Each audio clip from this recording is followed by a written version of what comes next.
Hi, my name is Kay Tiffany, and I live on Reed Street. And I recently found out that my property is on the farm of one William Reed, who farmed there in the late 1600s, and it turns out he was a direct ancestor of mine.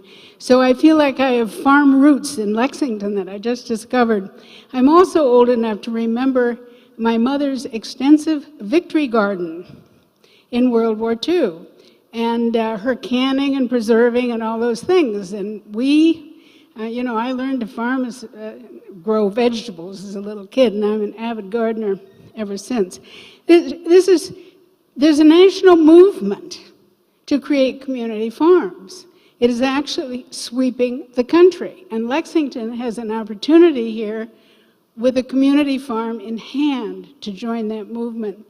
A couple of weeks ago, Bill McKibben spoke here to 600 people, very eloquently, about the future that our kids and our grandchildren may be facing as situation changes, climate changes, agriculture changes, life changes.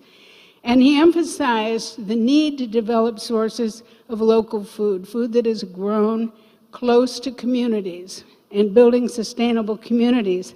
And he laughingly suggested that one of the best credentials on a resume for college to an Ivy League school these days is experience growing food, because they've all developed gardens.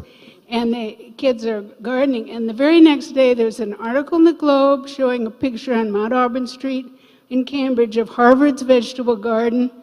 It talks about Mount Holyoke, Clark, Smith, Middlebury, all these schools, Williams College. They're all building farms and gardens on campus for the students to be running. The engineering students at Smith are designing a solar greenhouse to grow food. So, Bill was joking about that, but there's some truth to it. He said, if you can put down that you know how to create compost on your college application, it may get some good attention from the admissions people. So I would say this is a unique educational resource for the kids in Lexington, and one that we haven't had. But all joking aside, it's a no-brainer to me. We've got a farm. We can give it a chance to function. There are successful farms all over the area. There are models, business models for managing them. If in 5 years it isn't working, in 10 years it isn't working, the land is still there to change. But right now, it's just a no-brainer. The town should make every effort to continue it as a farm and see if we can make a go of it. And it's there, and it's fertile, and it's beautiful, so let's keep it. Thank you.